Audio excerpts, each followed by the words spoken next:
Welcome back to the deep dive. We're doing something a little unusual today, and I have to admit, when I first looked at the stack of research for this one, I thought There was a typo in the schedule. I genuinely thought there was a mistake in the filing system. I mean, usually we're tearing apart these comprehensive biographies of tech moguls or, looking at the geopolitical implications of semiconductor manufacturing. Right, heavy stuff. Yeah, heavy, dense nonfiction stuff. Analyzing the fall of ancient civilizations. Right. But today we are going back to school. And I don't mean a university lecture hall. I mean we are going to kindergarten. It does seem like a left turn on the surface. I get that. But I would argue that if you want to understand the rawest, most unfiltered mechanics of human social hierarchy, you don't look at the United Nations. Okay. And you don't look at a corporate boardroom. You look at a playground. That is a bold claim. You're saying that a group of 6-year-olds playing tag has the same political complexity as a G7 summit. In many ways, yes. Just with less diplomatic immunity and a lot more biting. Huh? Fair enough. We are looking at Junie B. Jones' Love's Handsome Warren by Barbara Park. Now, for many of you listening, this is probably just a nostalgic children's book. You remember it as a story about a funny kid who uses bad grammar. Right, the wouldn't and run and all that. Exactly. But when we applied our usual analytical framework to this text, basically treating it as a primary source document for a sociological study, it became immediately clear that this is a masterclass. It really is. It's a masterclass in social stratification, the performance of identity, and the absolute chaos of trying to find your place in a closed ecosystem. I'm completely with you on the chaos. I actually reread this for the deep dive, and I'd forgotten just how stressful Junie B's life is. Oh, it's constant. It is constant crisis management. But before we get into the anthropology of Room 9, as you put it in the notes, let's set the stage for you all. What is the mission here?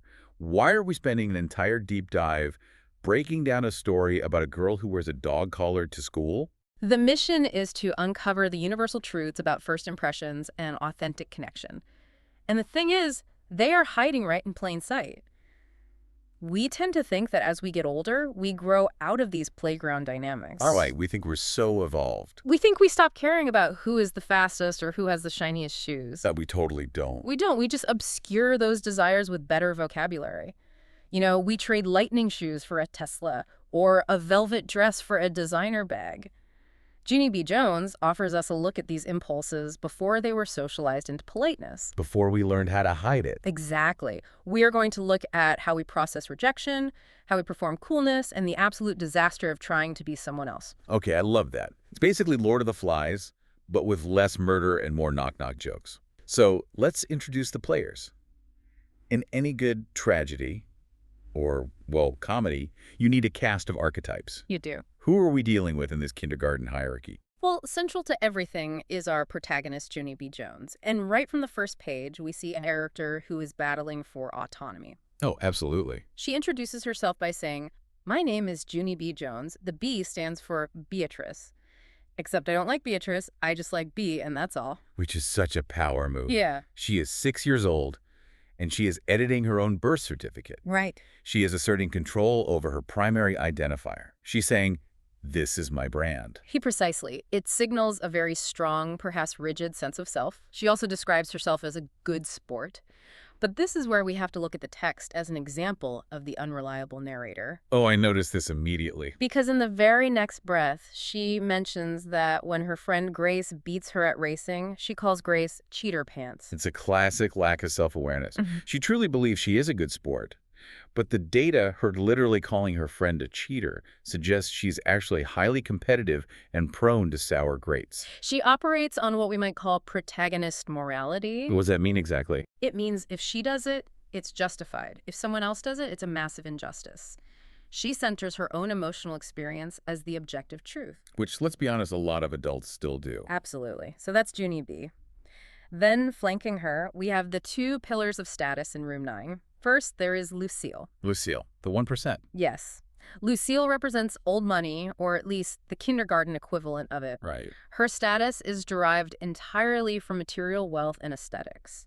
The text emphasizes her Nana, who buys her expensive dresses. She wears lacy socks.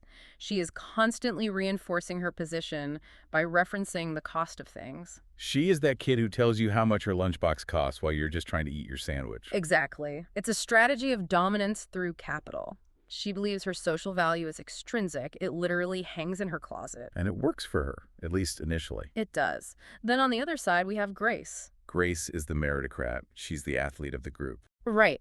Grace has automatically curly hair, which is a genetic advantage that Junie B deeply envies. But her real currency is performance. She has pink high tops and she has fast feet. So in a hunter-gatherer society or, a playground, Grace is the alpha because she is physically capable. Exactly. She can run the fastest. So you have the aesthetic and wealth elite, which is Lucille. You have the physical elite, which is Grace. And then you have Junie B, who is, well, what is she? She's not rich, and she's not the fastest. She's the wild card. The wild card. Yeah, she relies on personality, volume, and sheer imaginative force. She tries to dominate the narrative because she can't dominate the physical space or the aesthetic space. That makes so much sense. She has to talk the loudest because she doesn't have the shoes or the dress. Precisely. And into this very delicate ecosystem drops the disruption. Handsome Warren. The antagonist, or the object of desire. He is the catalyst. He is a new boy in room 8. Now, you have to really understand the sociology of a kindergarten classroom here. It is a closed loop. Right. Nobody new comes in usually. The hierarchy is completely set. Everyone knows their place. When a new variable enters, the entire system destabilizes. And he doesn't just enter. He comes with a reputation. The rumor mill is working overtime before he even steps foot on the playground. Allegedly, he has been in a TV commercial. Yeah, and allegedly is doing a lot of lifting there. We never actually see the commercial. Yeah. No one confirms it. But it doesn't matter. In the economy of the playground, celebrity is the ultimate trump card.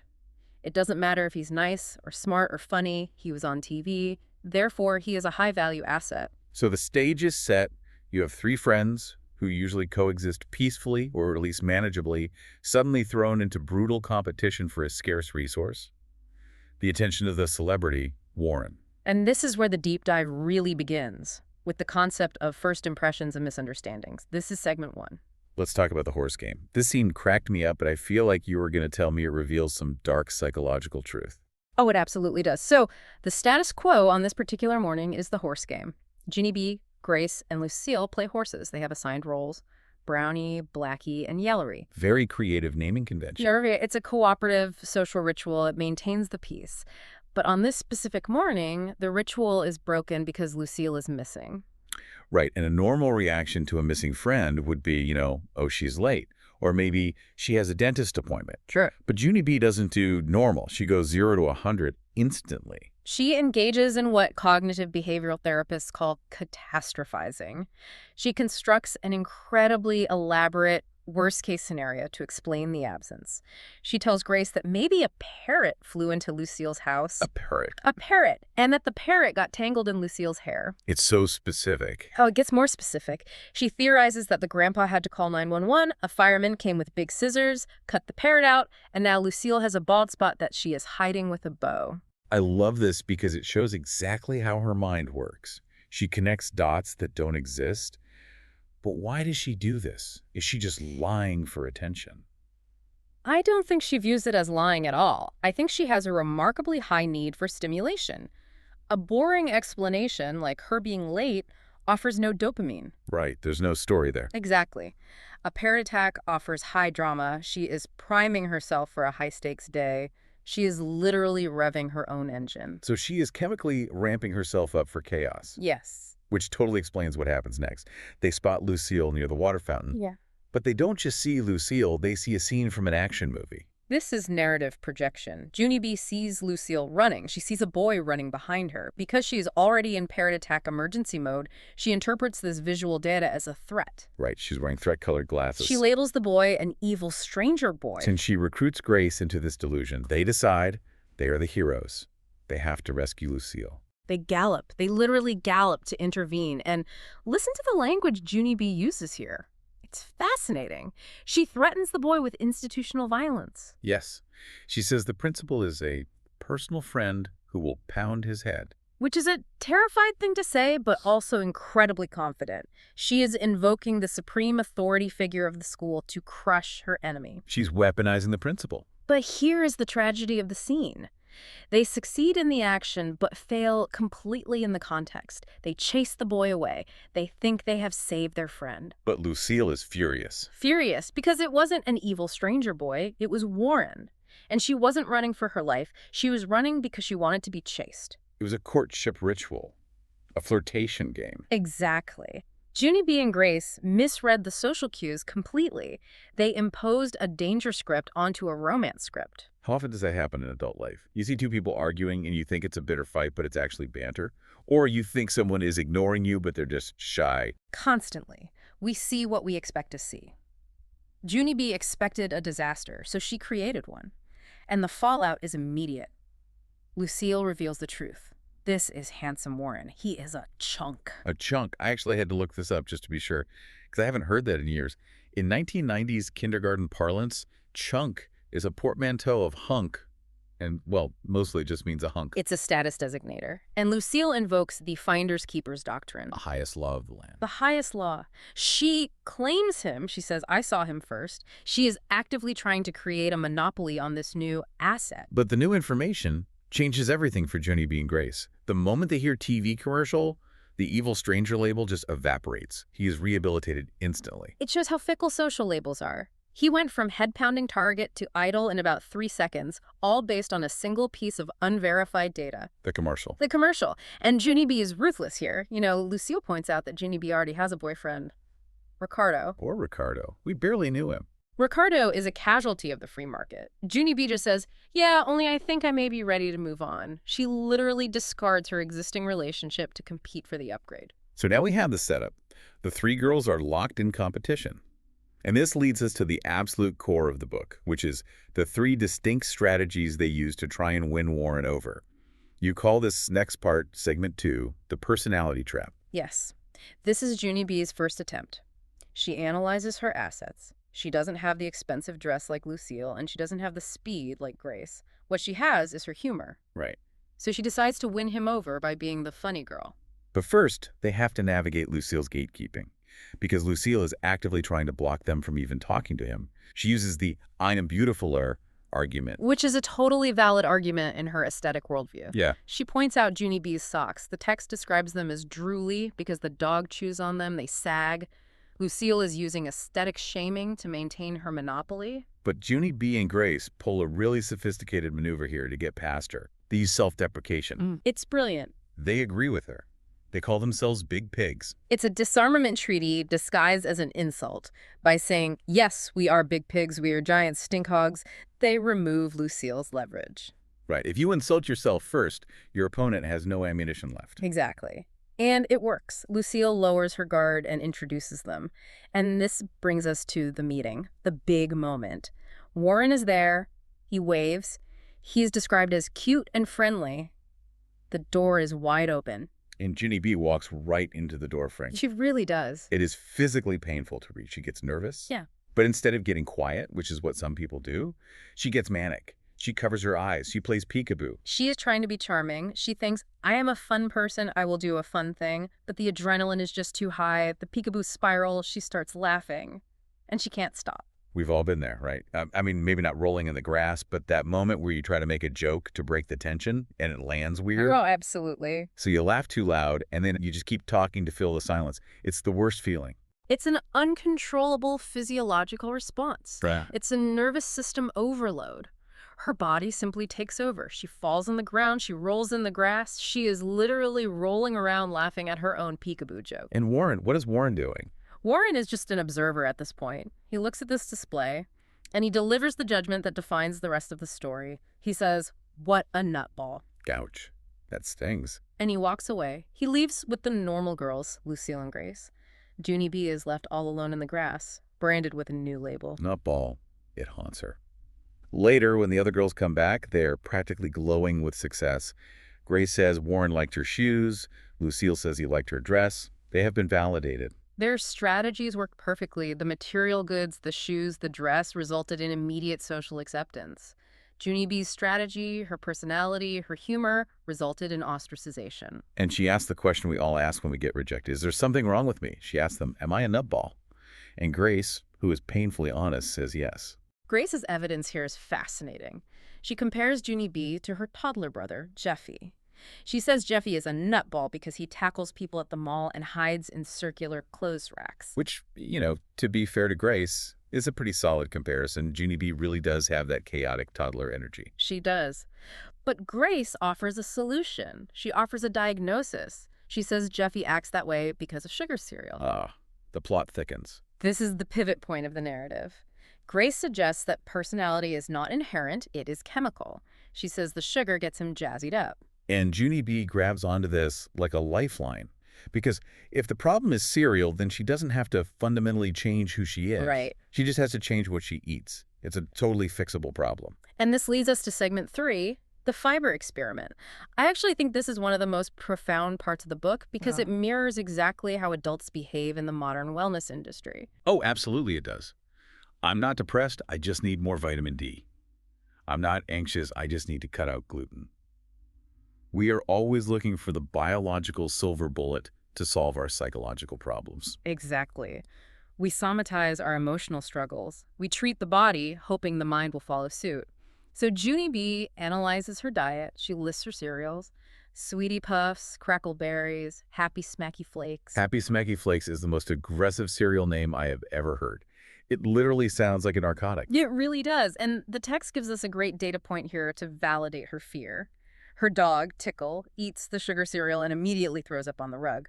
To Junie B, this is peer-reviewed science. The evidence is undeniable. The cereal is poison. It causes madness. So she goes to her grandma Miller, who seems to be the supplier of all things sensible in her life, and asks for a grown-up cereal, something with fiber. The description of her eating this cereal is visceral. She says it doesn't grind up. She spends the entire morning just sucking brown fibers out of her teeth. It's so grim. But notice her commitment to the bit.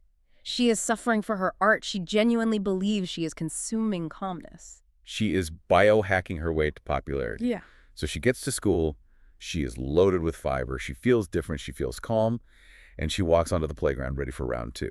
But the arms race has escalated while she was eating her fiber. The other girls were upgrading their arsenals. Grace debuts new running shoes with lightning stripes. The ultimate speed enhancer. Exactly. And she challenges Warren to a race, and she beats him. This is strategy 2 in action, athletic dominance, and it works perfectly. Warren is impressed. He respects the speed. Then Lucille steps up. She is wearing a rich red velvet dress, and she explicitly states the price. She tells him it cost $150, not including tax. Strategy 3, wealth display, also highly effective.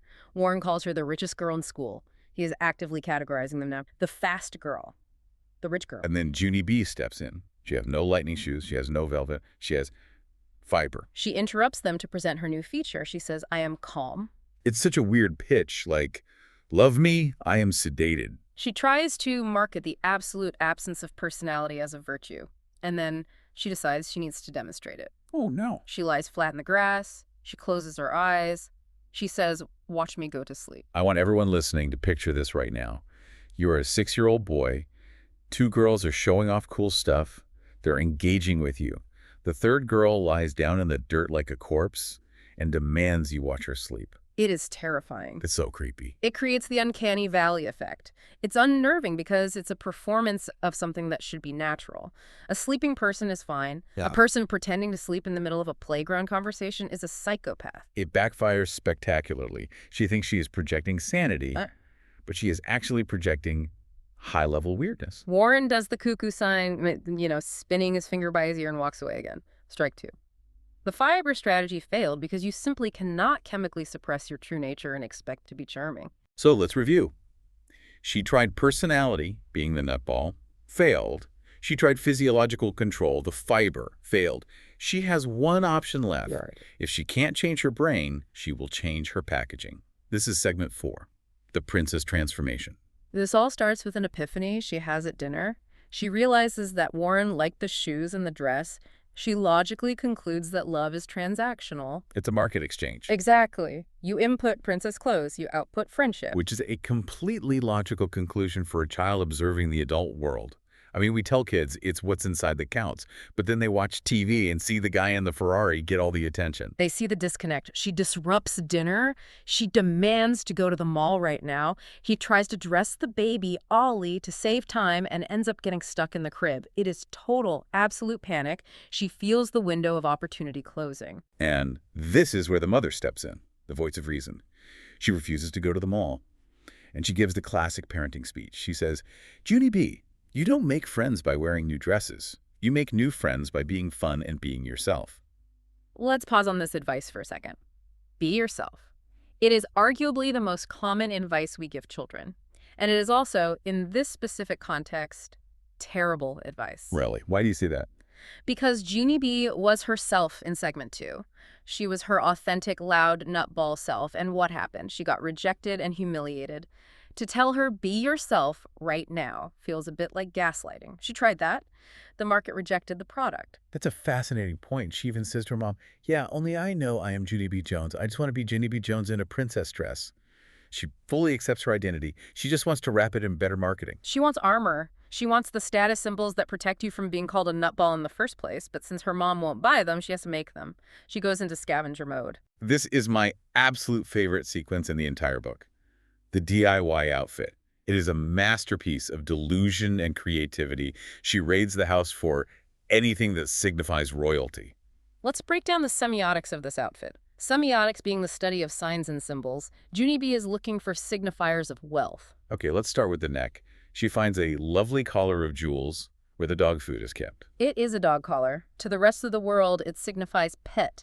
But to Junie B, the shiny faux rhinestones signify queen. Second, the hands. She wants elegance. She finds long white gloves under the sink. Rubber dishwashing gloves, a signifier of manual labor and cleaning, but she calls them Cinderella gloves. Third, the head, a golden crown. From Dairy Queen, likely made of cardboard, possibly stained with soft-serve ice cream. And finally, the feet.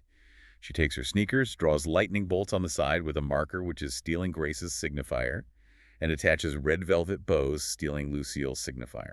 It is a Frankenstein strategy. She has stitched together every single status symbol she has observed into one mega outfit. In her mind, she's wearing royal jewels, Cinderella gloves, a crown, and lightning shoes. She is invincible. But to the external observer, to anyone else with eyes, she is wearing a dog collar, cleaning gloves, a paper hat, and ruined sneakers. It is the literal definition of a nutball. But here is the key takeaway. She feels powerful. The objects act as a totem. She walks into school with a strut. She genuinely believes she will render people speechless. And she does. But not for the reasons she thinks. Grace, who is the realist, the grounded observer of the group, immediately asks, is that a dog collar? And Junie B just laughs it off. She thinks Grace is just ignorant of high fashion. She is so deep in the delusion that reality cannot penetrate her armor. Until she reaches Warren. This is the climax, segment 5. The setup here is crucial for understanding the shift. Up until now, Warren has been a prize. He has been the judge on the throne. But when she finds him, the power dynamic has completely flipped. He is sitting on the ground, his head is in his knees, he is not looking at anyone.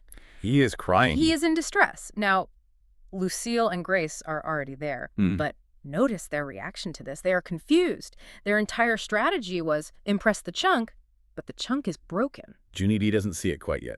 She marches up, she taps him on the head, she announces, I am wearing princess clothes. She is basically inserting the coin, waiting for the prize to dispense. And the machine explodes. Warren yells, go away, all of you. It's a huge shock.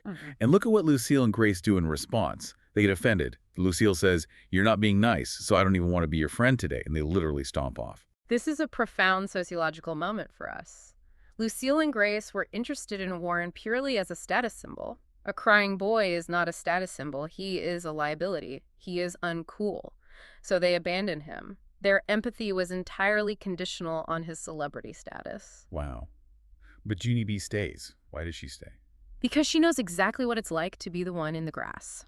Oh. She was just there yesterday. She knows the visceral feeling of being the outcast. So she changes her strategy. She calls it minding her own personal beeswax.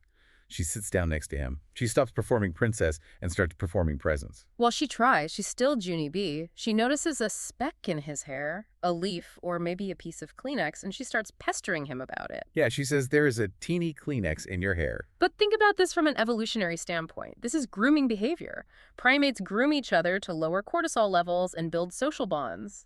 She is instinctively trying to care for him. She says, what if somebody blew their nose on a teeny Kleenex and it flew in the wind? Which is gross, but it's incredibly intimate. She is worried about his hygiene. Warren yells again. He asks why she won't just leave, and she gives the most honest answer she has given the entire book. She says, because I am being nice, plus also I am understanding your feelings. I am understanding your feelings. This is the massive breakthrough. It's pure empathy. Warren breaks down. He admits the truth. He hates the new school. He misses his old friends. He feels terribly lonely. The movie star facade just crumbles. He's just a scared kid. And seeing this vulnerability, Junie B makes a profound physical choice. She takes off the crown. Yes. She takes off the dog collar. She takes off the rubber gloves. It is the literal deconstruction of the ego. She realizes that the armor, the princess clothes, is totally useless here. He doesn't need a princess. He needs a friend. The status symbols were creating a barrier, not a bridge. She offers him practical solutions first. A Band-Aid, a tickle. Which he rejects. So she goes to her core competency, the very thing she was rejected for in segment 2, her humor. But it's different this time. In segment 2, she was performing at him. Look at me. Here, she is performing for him. She tells a knock-knock joke. Knock, knock. Who's there? Hatch. Hatch who? Bless you. It's a simple interaction. It requires him to say who's there. It forces engagement. She persists with it. And slowly, the wall comes down. He smiles. And then, the victory. He tells a joke back. I see London. I see France. I see Lucille's underpants. Which is poetry, truly. It is a masterpiece. But why that specific joke? Look at the target of the joke. Lucille's underpants. Lucille's the high status symbol of the classroom. By mocking her, Warren is signaling that he is rejecting the established hierarchy. He's stepping down from the pedestal to be in the mud with Junie B. He is saying, I prefer your company to the rich girl's company. They bond over the Oscar Mayer Wiener joke. They roll in the grass laughing. Just like she did in the very beginning. The action rolling in the grass is exactly the same, but the context is completely different. Before, she was rolling alone, manic, desperate to impress. Now she is rolling with someone. She is connected, in shared joy. And Warren delivers the final line. He says, you are a nutball. But the tone has shifted entirely. In segment 2, it was an epithet. It meant, you are weird, stay away. Now it is a term of endearment. It means, you are my kind of weird. And Junie B replies, you are a nutball too. And he agrees. We are both nutballs. It is the ultimate validation of identity. She didn't need to stop being a nutball. She needed to find another nutball. That is such a powerful resolution. So let's zoom out a bit. We've gone through the parrot, the fiber, the dog collar, and the Kleenex. What are the big takeaways for you all listening? I think there are 3 major lessons here. First is the fallacy of optimization, the fiber cereal. We live in a culture that tells us we can fix our personalities with the right diet, the right app, the right morning routine. Right. Junie B thought fiber would make her calm. It just made her weird. You cannot biologically hack your way out of your essential nature. Yeah. If you are a high-energy, chaotic person, eating bran flakes won't turn you into a Zen monk. It will just make you a high-energy, chaotic person who happens to be very regular. Exactly. The second lesson is the failure of performativity. Junie B tried to perform calmness. She tried to perform royalty. Neither worked because they were disconnected from her reality. The performance of calm lying in the grass was disturbing because it was inauthentic. People can smell a fake. Warren ran away from the performance, but he stayed for the person. And the third lesson? The power of vulnerability over status. Lucille and Grace relied on status, wealth, and athletics. And that works when times are good. But when Warren was in crisis, status was completely irrelevant. He didn't need a rich friend. He needed an empathetic friend. Right. Junie B, having zero status as the outcast, was the only one capable of sitting in the discomfort with him. It suggests that your weakness, your struggle, your weirdness is actually your superpower when it comes to connecting with other struggling people. That brings us all the way back to the mother's advice. Be yourself. We criticized it earlier, but I think we can refine it now based on this. Let's hear it. Be yourself is dangerous if yourself is just performing for attentions, like in segment 2. But be yourself plus empathy is the winning formula, like we saw in segment 5. Precisely. Authenticity isn't just about broadcasting your signal louder than everyone else. It's about tuning your receiver to the other person. Junie B succeeded not because she was a nutball, but because she was a nutball who noticed a speck of Kleenex in a sad boy's hair. She cared. And she was brave enough to take off the dog collar. I actually want to leave our listeners with a thought on that dog collar. To us, it was ridiculous. But for Junie B, that collar gave her the courage to walk across the playground. It was her Dumbo's magic feather. Oh, I love that comparison. She needed the fake confidence to get to the place where she could find real confidence. That's a great point. Sometimes we need the suit or the job title or the fake it till you make it persona just to get our foot in the door. The trick is knowing when to take it off.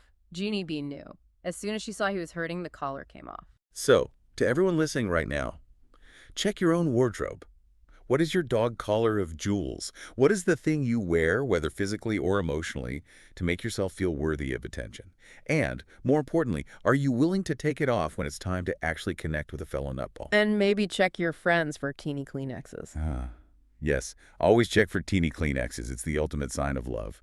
Thank you for joining us on this deep dive into the anthropology of kindergarten. We will see you next time. Bye for now.